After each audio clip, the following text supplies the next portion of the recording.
On the 16th of December 1944, Hitler had unleashed Operation Wacht am Rhein, Watch on the Rhine, a huge attack through the snow-covered Ardennes forest on the German border with Belgium and Luxembourg.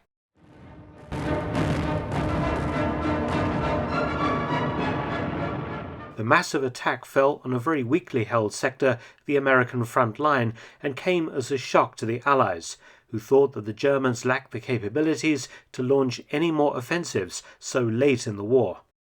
The aim of Hitler's offensive was to cross the Meuse River and capture the Allied supply port at Antwerp, cutting the American and British armies off from each other and from their supply base. But things didn't go quite as planned. American resistance was tougher than expected, causing hold-ups in the German timetable that allowed the Allies to begin rushing reinforcements into the area to contain and then crush the German bulge in their lines. As the German offensive slowed, Hitler ordered another, smaller-scale offensive further south, codenamed Operation Nordwind, or North Wind. The goal of this attack was to break through the lines of the US 7th Army and French 1st Army in the Upper Vosges Mountains and the Alsatian Plain and destroy them, then recapture the city of Strasbourg by the end of January 1945. Nordwind would also take some of the pressure off the Ardennes sector, forcing the Allies to redeploy troops away from the region. It was also planned that Nordwind would set the stage for Operation Zahnarzt, or Dentist, that would strike the rear of General Patton's US Third Army that was menacing the southern flank of the Ardennes offensive. Nordwind was launched on New Year's Eve 1944 by German Army Group G against a very thinly held 68-mile-long sector, the US front lines, against the understrength units, the US 7th Army. The fighting was again fierce, and by the 15th of January, 17 understrength German divisions were fully engaged. Some of the battles were the toughest ever fought between US and German soldiers, and the Germans made some gains. In appalling weather conditions, the Germans and Americans slogged it out in towns and villages.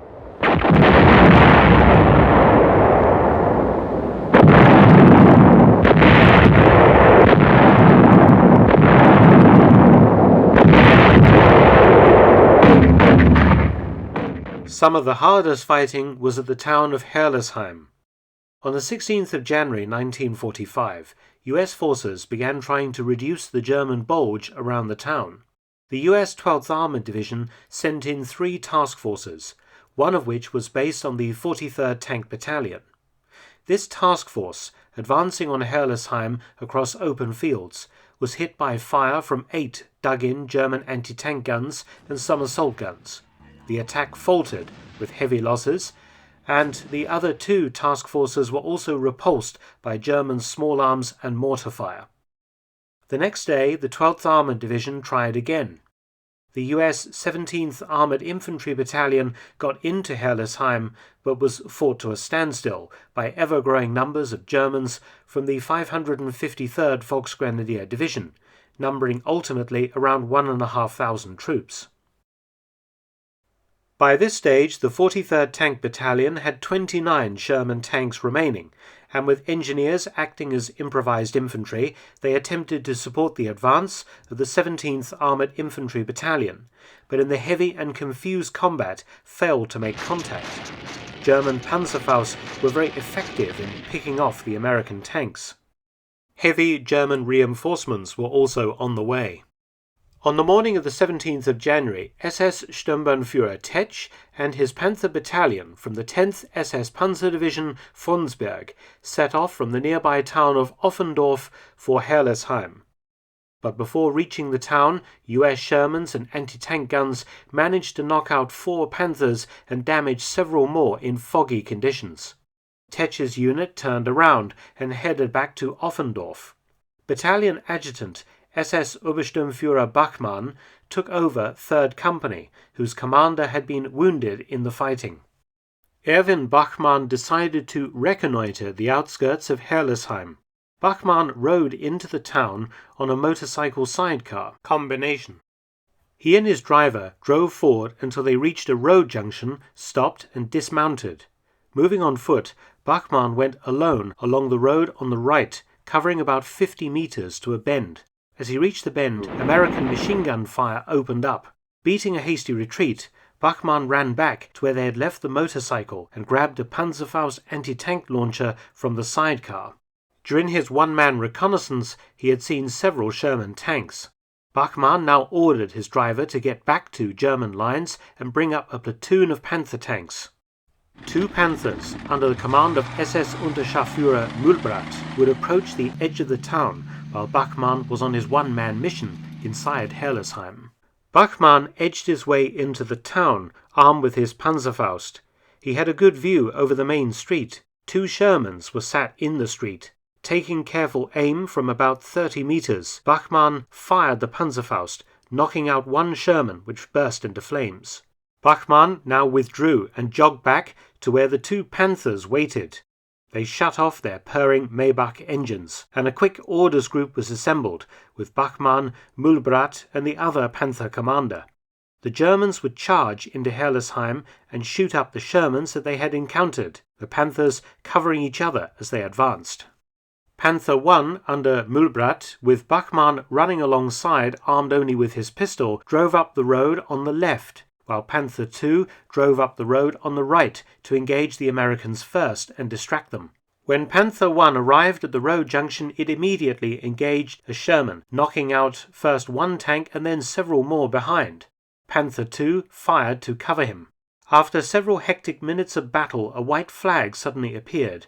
An American officer walked towards where Bachmann was stood beside Panther 1 and offered to surrender himself and his men. 6 Sherman tanks stood close by, apparently undamaged. Bachmann agreed and told him to assemble his men and to pile their weapons in the street. Bachmann was astounded when 60 American soldiers came out from the shattered buildings and piled their arms as ordered. Mühlbratt clambered down from his Panther and covered the 60 Americans with his MP-40 machine pistol.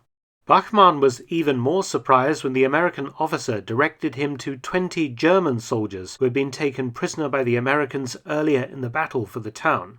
In a courtyard close by, Bachmann found a further 6 Sherman tanks, all undamaged and in running order. Thinking fast, Bachmann ordered the American tank drivers to step forward.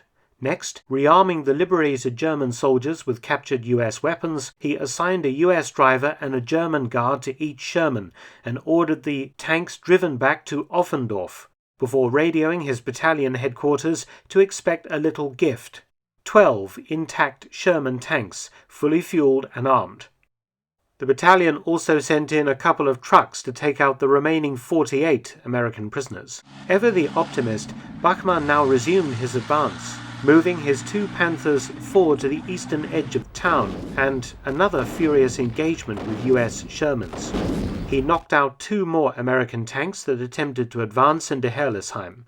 In total, the 2 Panthers under his command had knocked out 9 Sherman tanks and captured 12. Bachmann received the Knight's Cross, and the 2 Panther commanders the Iron Cross First Class, for this amazing exploit. The captured Shermans were incorporated into the 10th SS Panzer Division and went with the unit when it was transferred to Stettin on the 10th of February 1945 to fight the Soviets. These Beutepanzers, or trophy tanks, saw considerable action, and on the 25th of March 1945, the 10th SS reported 10 Shermans on strength, though only 1 was actually operational. All the remaining 10th Panzer Division armoured vehicles were blown up by their crews on the night of the 7th to 8th of May 1945, when Germany surrendered. Erwin Bachmann survived the war and died in 2010, aged 88.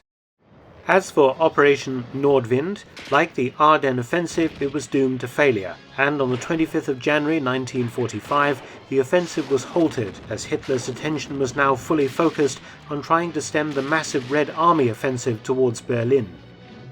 Don't forget to visit my new audiobook channel, War Stories with Mark Felton. And you can help support both of my channels at PayPal and Patreon.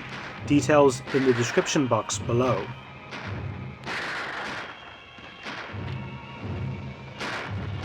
The all-out effort by the enemy, the last German offensive of the war, does not achieve its objective. The 7th Army holds. The Nazi operation Nordwind has failed.